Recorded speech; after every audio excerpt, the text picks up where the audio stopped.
بسم اللہ الرحمن الرحیم۔ السلام علیکم دوستو، 11 فروری کا دن حکومت کے لیے بہت ہی اہم دن تھا۔ اس دن حکومت کو چند ایک ایسی کامیابیاں ملیں اور کچھ ایسی ڈیولپمنٹس ہوئیں۔ تو آئیے دیکھتے ہیں اس ویڈیو میں کہ حکومت کے لیے ایسی کون سی ڈیولپمنٹس ہوئیں اور جن کا حکومت کو آنے والے دنوں میں بہت زیادہ فائدہ ہوگا۔ اس سے پہلے آپ ہمارے channel facts plus T V کو سبسکرائب کر لیں اور ساتھ لگے گھنٹی کے نشان کو بھی ضرور دبائیں تاکہ آپ کو ہماری آنے والی تمام ویڈیوز کے نوٹیفیکیشن ملتے رہیں۔ 11 فروری کے دن حکومت پاکستان کے لیے کچھ ایسی 3 ڈیولپمنٹس ہوئی ہیں جو بہت زیادہ قابل ذکر ہیں اور آنے والے دنوں میں جن کا بہت زیادہ امپیکٹ پڑے گا حکومت کی کارکردگی پر اور حکومت کے معاملات پر۔ جو سب سے پہلی ڈیولپمنٹ ہوئی ہے وہ ہے سرکاری ملازمین کا حکومت کے خلاف احتجاج اور اس کے بعد حکومت اور ملازمین کے درمیان طے پا جانے والا معاہدہ۔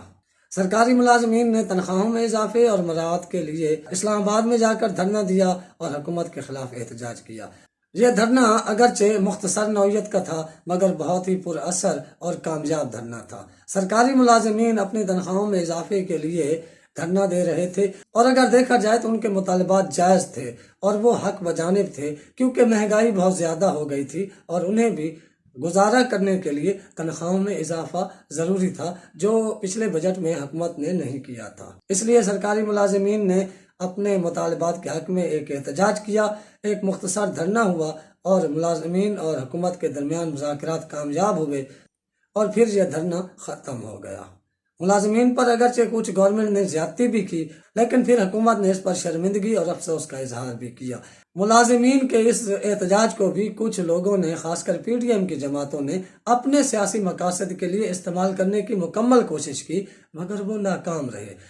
نواز شریف کا تو دل خون کے آنسو روتا رہا، جو ہمیشہ سے ہی ان کا خون کے آنسو روتا رہتا ہے مگر جائیدادیں لندن میں بنتی رہتی ہیں۔ اپنے ملک کے لیے کچھ نہیں ہے، جو ادھر بنایا ہے وہ بیچ کر ادھر لے آئے نا تاکہ ملک کے لوگوں کا معیار زندگی بہتر بنے، مگر صرف دل خون کے آنسو روتا ہے، پیسے ادھر ہی لگتے ہیں۔ اور خونی لبرلز سرخے تو اس حد تک چلے گئے کہ انہوں نے انڈیا میں جو کسانوں کا احتجاج ہو رہا ہے اس کو اور اس احتجاج کو ایک ہی رنگ میں رنگ دیا، مگر وہ یہ بھول گئے کہ یہ احتجاج ملازمین تنخواہوں میں اضافے کے لیے کر رہے ہیں مگر انڈیا کے کسان اس لیے احتجاج کر رہے ہیں کہ ان کے حق پر ڈاکہ ڈالا جا رہا ہے، ان کے ساتھ چوری ہو رہی ہے۔ محسن داور تو رات گئے دھرنے میں تقریر کرنے کے لیے پہنچ گئے مگر ان کو اس کا کوئی فائدہ نہ ہوا اور ملازمین اور حکومت کے درمیان معاملات طے پا گئے اور بالآخر ایک معاہدہ بھی ہو گیا اور ملازمین کی تنخواہوں اور مراعات میں اضافے کا حکومت نے نوٹیفیکیشن بھی جاری کر دیا۔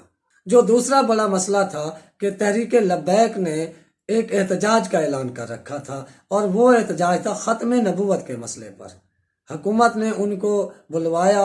عمران خان نے ان کو پیغام بھجوایا کہ آپ ہم سے مذاکرات کریں، ہمارے ساتھ بات کریں اور یہ بھی بتایا کہ یہ حکومت دنیا کے ہر فورم پر ختم نبوت کے تحفظ اور حضور نبی اکرم کی شان میں ہونے والی گستاخیوں کے خلاف نہ صرف بات کر رہی ہے بلکہ اسے ہر فورم پر اٹھا رہی ہے اور تمام اسلامی ممالک کے سربراہان کو بھی اس پر حکومت نے خطوط لکھے ہیں اور دنیا بھر کے طاقتور ممالک کے حکمرانوں کو بھی اس پر خطوط لکھے ہیں اور انہیں یہ کہا ہے کہ حضور نبی اکرم صلی اللہ علیہ وآلہ وسلم کی جو توہین کی جاتی ہے وہ مغرب میں ایک منصوبہ بندی کے تحت کی جاتی ہے تاکہ مسلمانوں کے جذبات کو مجروح کیا جا سکے تو اس کو رکوایا جائے اور اس پر اسلامی ممالک میں پاکستان کے وزیر اعظم اور ترکی کے رجب طیب اردوان ہر فورم پر مؤثر طریقے سے بات بھی کر رہے ہیں۔ اس کو تحریک لبیک کی قیادت نے نہ صرف سراہا بلکہ ان کے اور حکومت کے درمیان ایک معاہدہ طے پا گیا اور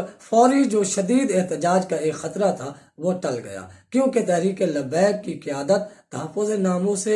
رسالت کے معاملے پر بہت زیادہ سٹرانگ ہے اور دنیا بھر کے اور پوری امت کے مسلمانوں کی وہ ترجمانی کرتی ہے اس معاملے پر اور وہ اس پر جائز بھی ہیں اور ہم ان کے ساتھ بھی ہیں اس معاملے پر اور ہماری یہ خواہش ہے کہ ہماری حکومت مزید اس پر کام کرے تاکہ تحفظ ناموس رسالت کو یقینی بنایا جائے اور حضور صلی اللہ علیہ وسلم کی شان میں ہونے والی گستاخیوں کے واقعات کو روکا جا سکے کیونکہ تحریک لبیک کے لوگ اس معاملے پر نہ صرف یہ کہ کوئی کوتاہی برداشت نہیں کرتے بلکہ بہت جرت اور ہمت کے ساتھ حضور کے